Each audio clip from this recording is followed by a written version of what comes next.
Hey everyone, how's it going? I'm coming to you with yet another knife review, and I am so sorry I didn't post last week, but we hit single-digit temperatures here, and in Texas, we are really not used to that, and we all started freaking out. On top of all of that, my heater died at the exact same time, so I was not going to do anything that didn't involve staying hidden underneath a blanket. So that said, I'm going to try to knock out a few more tonight now that the weather's not nearly as egregious at about 31 degrees. And I want to start with a knife that's kind of cool. This is the Smith & Wesson Special Ops SPECM. Now, they make larger and smaller versions of these knives. I think they're called like the Spec S and the Spec L, small, medium, large. And then they make an entirely different knife, which really isn't an entirely different knife. It's basically just the exact same knife, except with a drop point blade. And I think they call that part of their SWAT series, if I'm not mistaken. So now I've owned the drop point versions, I've owned the Tanto versions, and something about these knives is they just always keep drawing me back to them, and I don't really understand the entirety of it. It's just such a cool looking and honestly just fun knife to own. I also do think it's a very valid choice for EDC, and I have used this in the EDC roll quite a bit. You can see some wear on that blade. And I definitely have a lot of opinions about it, but I want to premise this by saying that it's definitely one of those knives that I've always come back to over the years. I feel like we all have knives like that, be they expensive or cheap. It's just kind of a thing. So we have a 3.1-inch modified Tanto blade, and a very cool modified Tanto. You can see how extreme that back sweep is on that secondary point, or off of that secondary point to the tip. So very cool design. You can see a nice mid-flat grind there. And out of the box, this thing was razor sharp. I did use it quite a bit and carry it quite a bit. So, of course, it did dull down because 4034 steel, which is a German steel, you may be familiar with its cousin, 4116, is not exactly an amazing steel. I find its performance to be somewhere at, or maybe just ever so slightly above, 440A. So it's definitely not an incredible blade steel. That said, this one did pretty damn well. I believe I posted some cardboard cutting videos, and this thing still had a pretty damn decent edge after a fair amount of cardboard cutting. So, honestly, it impressed me more than it should have.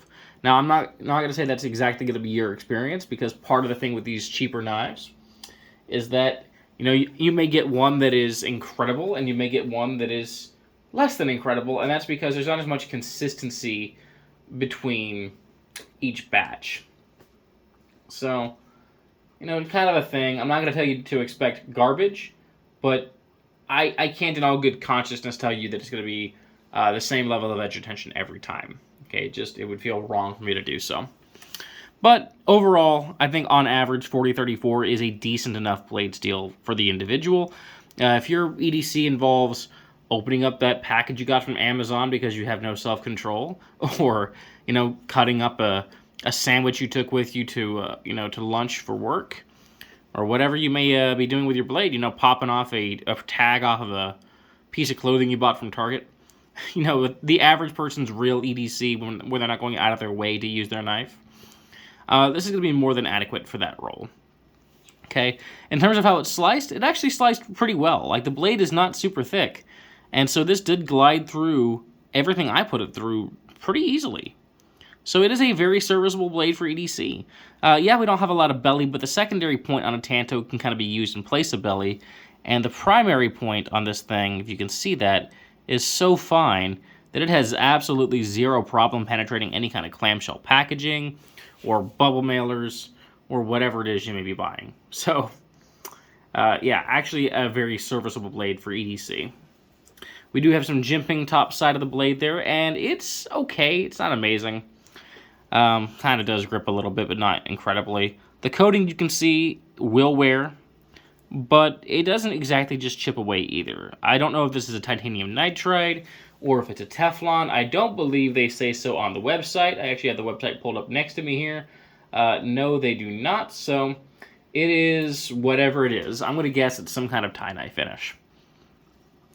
Deployment and lockup. Well, this is a spring-assisted knife using the Magic Spring Assist system, which if any of you have owned Taylor brand's Schrade knives, is going to sound familiar to you. In fact, it's the same system mechanism they used on the Schrade Land Shark that I reviewed. Not the Delta Land Shark, but just the Schrade Land Shark.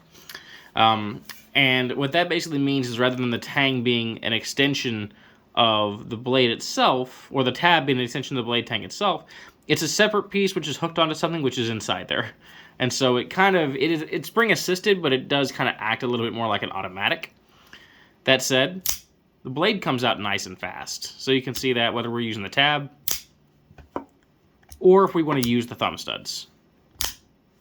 So very fast deployment, lockup, no play up and down, no play side to side. This thing is a bank vault. However, I will say, unfortunately, the centering on this is less than perfect. Maybe you can see that if it wants to focus. It's not rubbing. You can kind of see there's daylight through there, but it's very close to rubbing. And you can see it's very much off-center, so not a perfectly centered knife. Doesn't personally bother me, and at least it's favoring the liner that I'll be pushing it away from when I'm opening it, so it's not really going to run any risk of rubbing if the tolerances get looser in the future. It is riding on washers in there, you can see. Okay, so no ball bearing system on this. That's kind of a feature that wasn't exactly commonplace when these knives first went into production, and they haven't changed anything about these. The handle on this is 4.3 inches long and is made out of aluminum. But we have these inserts in here. Now, it's kind of funny here because the inserts are different on each side. On the pocket clip side, it's a rubberized insert. And on the other side, it's like a skateboard tape material. I can tell you from experience, they did not always do this. Okay? At one point in time, both sides were the skateboard tape material. And these things would tear your pants up as a result of it. Like, they would chew through your jeans. They've since changed over to this, which I think makes much more sense. It is super grippy. Like, you're not going to possibly lose your grip on that. But if I'm being completely honest, I kind of hate it. And I wish they would have just used the rubberized side for both, because this, while it doesn't provide as much grip, provides adequate grip and doesn't feel as abrasive. So, definitely not a big fan of this skateboard tape material they're using. I would have much rather had this nice rubber material. I did forget to mention that this knife does have a lock, so you can lock it closed, so you can't accidentally deploy it. But I don't believe it works both ways. I'm pretty sure... Oh, I was wrong. It does work both ways, so you actually can't disengage it when the lock is active. I never tried that before, so yeah, the lock works both ways. If you're a fan of that, cool. If not, super glue it in the down position, like I think most of us would. But the aluminum handle otherwise is, fairly slick. That's what aluminum does, but it is this beautiful OD green, which I'm a big fan of. Anytime a company puts on a color besides black and silver, I'm happy to see it. The pocket clip is a bit of a downside on this knife because it's right-hand tip-down carry only, which is a bit of a bummer. But it makes sense because they did choose to go with this more abrasive material on the other side, so we couldn't really have that reversible. However, it does mean this very large lanyard hole is largely useless because it will be buried in the pocket. Okay, not a big fan of that. Ergonomics on the knife are adequate. There's no hot spots or anything. I'm not going to say it's an amazingly melt-in-your-hand comfortable knife, but it's not an uncomfortable knife either. It's somewhere right in the middle of the road. It's serviceable. Okay, liner lock for the locking mechanism, as you can see there. Nice early engagement. And the liner is jimped so we can easily grip onto it with our thumb. Love to see that. The weight on this is 4.1 ounces, so not super light, but not super heavy either. It definitely will get the job done. And what I mean by that is you can carry this as your EDC and not feel like it's on your person every minute of every day, like if you were carrying around a much heavier, 6.8 ounce folder or something.